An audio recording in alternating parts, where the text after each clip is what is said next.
welcome back to Reading the List, where we review, discuss, and reimagine popular movie lists objectively. We're your hosts, I'm Jerry. And I'm Brad, and we are finishing up our top 10 horror movies. And number 1 is Alien. Alien, released in 1979, directed by Ridley Scott, starring Sigourney Weaver, Tom Skerritt, and John Hurt. The synopsis for this sci-fi horror film is as follows.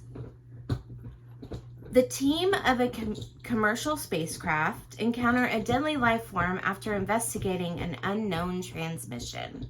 Yep, so this one was on almost every one of the 10 lists that we looked at. And all the lists that it was on, I think it was in the top 10. Yeah. So a lot of people don't really, I think there's a misconception that this is not a horror movie simply because it's set in space and all that. This is very, very much this is a monster movie. It's totally a monster movie. That just happens to take place in a sci-fi skin. Yeah. Essentially. So, horror is a genre that fits in a lot of places. You can have dramatic horror, you can have horror mysteries, and you can certainly have sci-fi horror, which this is. For sure. And this movie is still scary as hell. It's really scary. I jumped a couple times, even though I watched it before, And also, this movie started a whole franchise of movies, right? And the second one is also very beloved by people, the Aliens. Now, that one is not a horror movie. I was just going to say, it's very often debated on whether it should be considered a horror film. I don't think it's a horror film. To me, it has more of a sci-fi adventure kind of thriller. To me, it's almost a heist movie, but without them, they're not trying to get something, they're trying to get themselves out of something. Yeah. Very much like how heist movies often have to navigate through this whole series of things to get away from the thing. That's what they're doing, essentially. Is the whole movie is about them. That movie's all about them escaping. Yes. And this one is all about them encountering something, not having any idea what it is, and kind of living the circumstances. Yeah. By the time we get to Aliens, there's a really big time jump that happens because she's suspended in space for, I want to say it's 57 years. I can't remember exactly how long. But in that time period, they've learned about this creature, and her company is essentially trying to get it because it's got military applications. This thing is scary as hell. I don't know why you would want to try to... Because it has military applications. Yeah, but this thing is really... It's very hard to kill. They basically have to suck it out of into space. It's got a thick exoskeleton, so it's kind of got insect-like properties. Mm-hmm. It's got 2 jaws, so one jaw opens and then a second jaw comes out. It bleeds acid, so it's got there's a spot where I forget they cut it or something, and they try to get the baby one off the guy's face, and they cut it, and it starts the blood drips into the floor, and then they kind of follow it down, and it's eating its way through each section of the hole. One thing that this movie does really, really well which is kind of cool for a horror movie, is that it makes you feel safe. And then you're not. Yeah, for the example, John Hurt's character, right? Mm-hmm. Of course you're gonna put your face over an egg you've never seen before in your life and look at it. Stupid. Yeah. Anyway, he gets this thing on his face and it's just trapped in his face, so he's in the medical bay for a long time. Yeah, he's essentially the organism is basically using him as a host to grow, and it puts him it kind of puts him in a coma to use his body. Mm-hmm. So he goes from that to being totally fine. They finally get the thing off, and then all of a sudden he's like perfectly fine. He's totally fine. He's like, whoa, what happened? They're all having dinner because they're, he's just like really hungry because he hasn't eaten in days. They were like minutes away from going back into their hibernation chambers and taking off again. And they all have this like meal, and then all of a sudden, the famous chest burster scene happens. Yeah, and everybody's surprised. The audience, the cast. Well, the cast was because they didn't tell them they were doing it. No, they are clearly like freaked out. This is one of those things where directors do things that are a little sketchy at times. Yeah, this is one of those times where there's like basically like stuff shooting out of his chest like fake blood, and it's like landing on his co-stars, and they're like, what the hell is going on? That one woman is like, I feel like she's traumatized. Yeah. I can't remember the actress's name. It's just there's and like at the end of the movie you think that they've like Sigourney Weaver's Ridley character has gotten rid of the thing by blowing up the ship. You think that we've gotten past the danger, and she goes into a pod, and we find out the things on the pod, so we kind of go through the whole trauma again and finally have to get through stuff. They do a lot of great suspenseful stuff using Mr. Jones the cat. Oh yeah.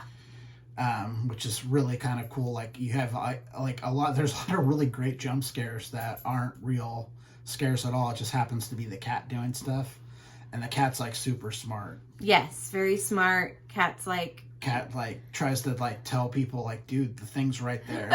It's right behind you. Yeah, it's a really, really good movie, and what I like too about it is like it makes you like in the sci-fi aspect, it's really like it feels established already. The thing that George Lucas set up in Star Wars, which is a used universe. So the ship looks used, their uniforms look used, everything looks used. And the other thing that kind of grounds the movie is this is like a typical office situation. Like they're complaining about their pay, and they're very, very, they act very much like typical blue collar workers do.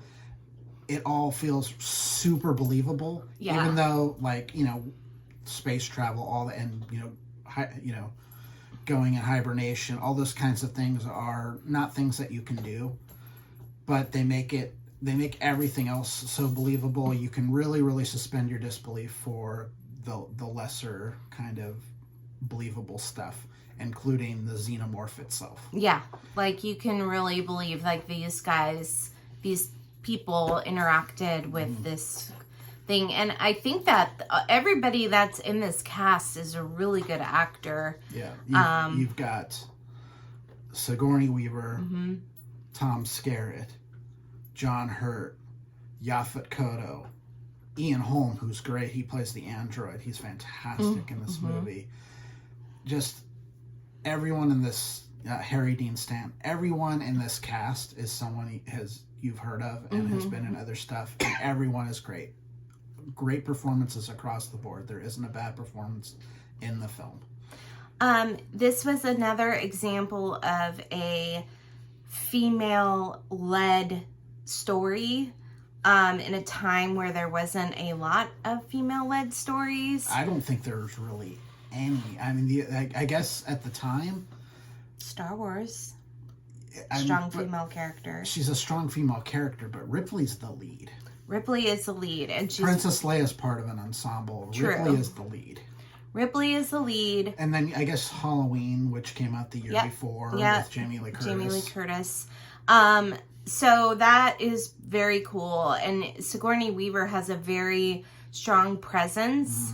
And, they did show her vulnerable. Like, she cries. Yeah, they show... She was very flustered. She's much more feminine in this movie than she is in Aliens. Yes. They really, for lack of a better word, butcher up in Aliens.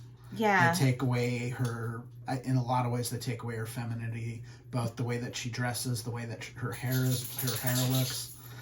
that's kind of a James Cameron thing. He kind of does that. I mean, he does that with... I wonder why he decided to do that after the first movie. It's a James Cameron thing. I mean, look at the Terminator as well. Yeah, true. It's like the only way that you can show a tough female character is to make her more like a man. Yeah. Which is just lazy writing and just a lack of understanding of women in general. Yeah. I mean, so in Alien, though, she's very vulnerable. Yes. She's very, like, trying to figure out what's going on. And we were and the thing that she really gets upset about is that she finds out that they knew where they were sending her. And they deemed the crew was expendable to the, this was to the android who's the science officer, was basically like, it's more important to capture this alien species than the lives of the crew.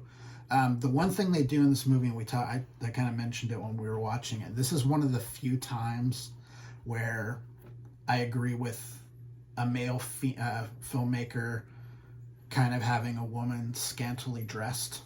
Oh, yes, at the end. There's a sequence where, when they go into the chamber, they are essentially in their underwear, and the men were too. But they kind of show her, and she's in her, tidy whities basically, and like a very thin panties, and she's in a really light kind of shirt that's almost a tank top. It's essentially see-through though. Yeah, it's a little less than a tank wife top. Beater. Kind of a wife beater, and this is the moment when she's about to step. She's on the little ship, and then she's about to jump into the hyperbaric and the hibernation chamber, and we see that the alien's there. So they use it for a good purpose, which is to make her feel even more vulnerable. And she's only in it for a second, and it also gives them an opportunity to put her in the spacesuit. Yes. So it has two purposes. It's like a lot of times it's there for gratuitous nudity. Here it has a story purpose. So a lot of times I'm just like, there's no point to show this other than titillation. This one actually had a story purpose. The only thing that's unbelievable about this scene is that her panties are hanging below her butt crack. Every woman on the planet knows that's super uncomfortable, and you don't want that. So that was the only thing that I didn't believe. But anyway, yeah, and it wasn't like, distasteful in any way. It was very like, hey, I'm just getting undressed, go to sleep. Yeah. And then she notices that the alien is there. Yeah. So this is a classic. It's on the AFI's 100 list, so it's considered a great movie, not just a horror movie. So that is our 10. We went through those 10 lists, used a numeric rating system. And this is the one that came out on top. I can't really blame it. It's a great, great movie. We are going to do another top 10 list for Christmas movies. So top 10 Christmas movies. Maybe we should say holiday movies. Yeah, holiday movies. We'll say holiday movies. Well, then you're going to get in winter holiday movies? Yes.